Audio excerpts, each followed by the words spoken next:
Hello students.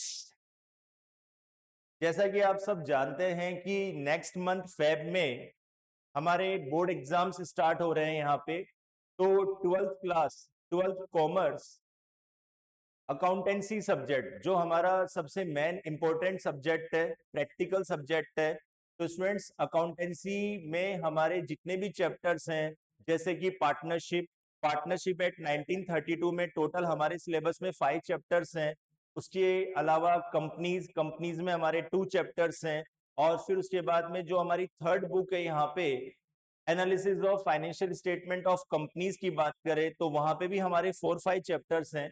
तो यहाँ पर आज हम यहाँ पे जो रिवीजन स्टार्ट कर रहे हैं, सबसे पहले सबसे ज्यादा वेटेज हमारे पार्टनरशिप का है। पार्टनरशिप एट 1932, पार्टनरशिप के जो 5 चैप्टर्स हैं वो हमारे बोर्ड एग्जाम के पॉइंट ऑफ व्यू से 35 मार्क्स के हैं। तो यहाँ पर पार्टनरशिप में जो मेन टॉपिक्स जिसमें से एग्जाम में क्वेश्चंस बनते ही हैं, उन मेन टॉपिक्स का हम रिवीजन करेंगे। तो पार्टनरशिप में जो फर्स्ट चैप्टर है हमारा यहाँ पे, वो है फंडामेंटल ऑफ पार्टनरशिप फर्म।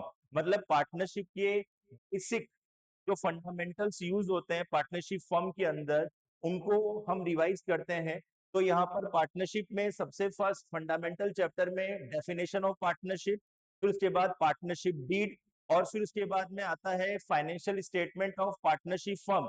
अब financial statement of partnership firm में सबसे फर्स्ट फाइनेंशियल स्टेटमेंट वही ट्रेडिंग अकाउंट, लेकिन ट्रेडिंग अकाउंट की हमारे सिलेबस में इतनी इंपॉर्टेंस नहीं है। तो हमारे पार्टनरशिप में फर्स्ट फाइनेंशियल स्टेटमेंट हमें कहां से स्टार्ट करना है? पी से, पी अकाउंट। फिर उसके बाद सेकंड आता है पी एप्रोप्रिएशन, थर्ड है पार्टनर्स कैपिटल, फिर उसके बाद में लास्ट एंड फाइनल है बैलेंस शीट। ठीक है, तो ये जो फर्स्ट चैप्टर है, इसमें पी एप्रोप्रिएशन और पार्टनर्स कैपिटल, इन दोनों की इंपॉर्टेंस ज्यादा है, ये ध्यान रखना। लेकिन हम पी अकाउंट को भी इग्नोर नहीं कर सकते, क्योंकि ये भी इंपॉर्टेंट ही है।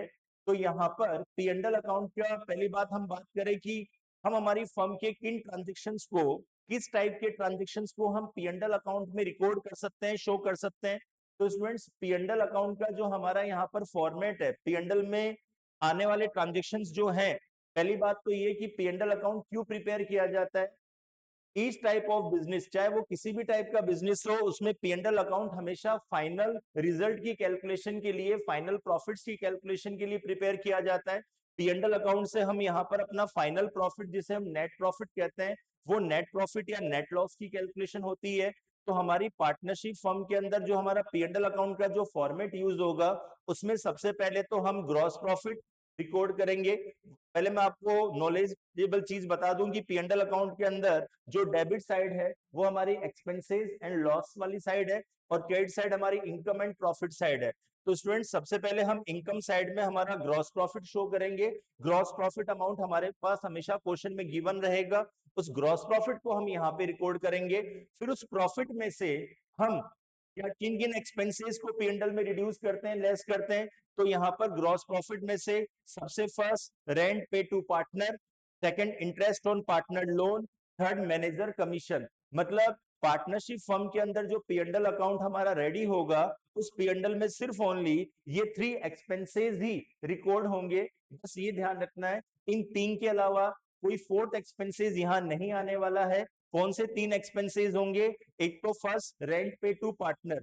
रेंट पे टू पार्टनर का मतलब कि यहाँ पर पार्टनरशिप फर्म में जितने भी नंबर ऑफ पार्टनर्स हैं, यदि इनमें से किसी भी पार्टनर ने अपनी सेल्फ कोई प्रॉपर्टी या कोई सेल्फ यहाँ पर असेट्स पार्टनरशिप फर्म को रेंट पे प्रोवाइड की है, किराए पे दी है, ठीक है, तो वो यहाँ पर उसके बदले में फर्म से रेंट चार्ज करेगा।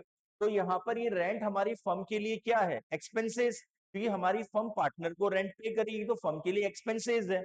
और एक और आपको मैं बेसिक इंफॉर्मेशन दे दूं कि ये जितने भी फाइनेंशियल स्टेटमेंट्स हैं, ये सब हम फर्म के पॉइंट ऑफ व्यू से बना रहे हैं, मतलब फर्म की बुक्स में रेडी हो रहे हैं, पार्टनर की बुक्स में नहीं हो रहे हैं।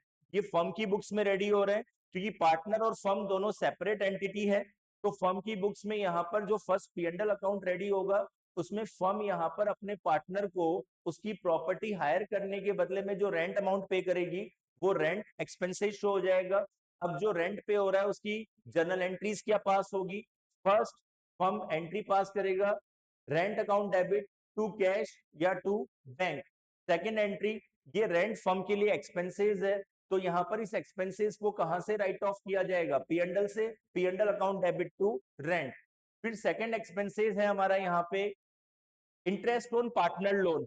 यदि फर्म ने किसी पार्टनर से लोन रिसीव किया है, लोन लिया है, अमाउंट बोरो किया है, तो उस लोन के ऊपर फर्म इंटरेस्ट पे करती है पार्टनर को, तो जो भी इंटरेस्ट फर्म पे कर रही है वो भी फर्म के लिए एक्सपेंसेस है। उसकी एंट्री क्या पास होगी?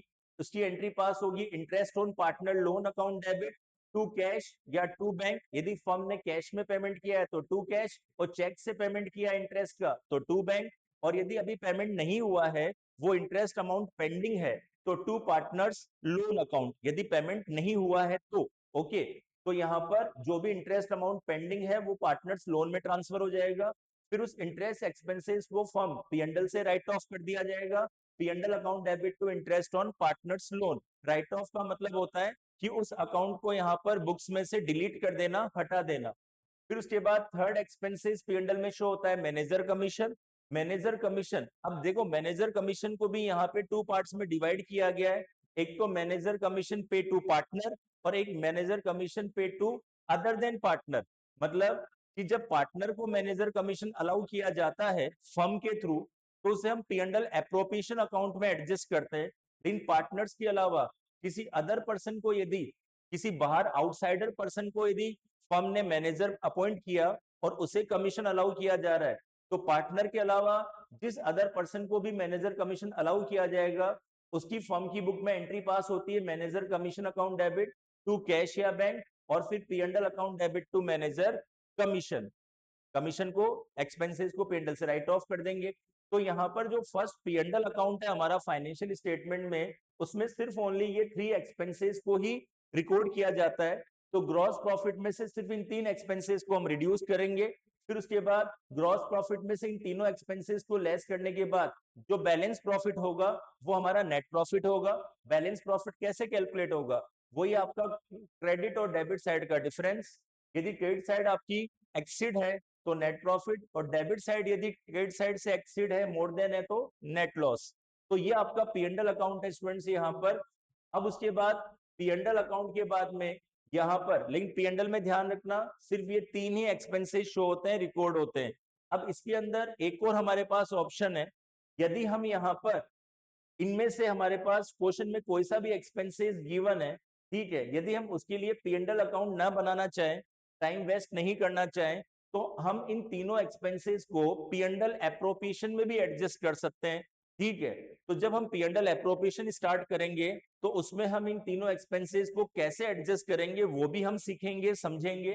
तो स्टूडेंट्स, मैं यहाँ पर डेली आपका जो इंपॉर्टेंट टॉपिक है, एक एक इंपॉर्टेंट टॉपिक एग्जाम से पहले, जो भी अभी हमारे पास में 1 मंथ का टाइम है, उस 1 मंथ में यहाँ पर डेली मैं एक एक टॉपिक यहाँ पर आपका क्लियर करने वाला हूँ, जिससे आपका एग्जाम से पहले उस टॉपिक को लेकर कॉन्सेप्ट बिल्कुल स्ट्रांग हो जाए, फंडामेंटल बेस स्ट्रांग हो जाए। तो आज हमने पी&एल स्टार्ट किया। पी&एल के बारे में हमने समझा कि पी&एल में हम किन किन एक्सपेंसेस को, किन किन ट्रांजेक्शन को रिकॉर्ड कर सकते हैं। अब नेक्स्ट टॉपिक हमारा होगा P and L appropriation account. Okay, okay students, thank you.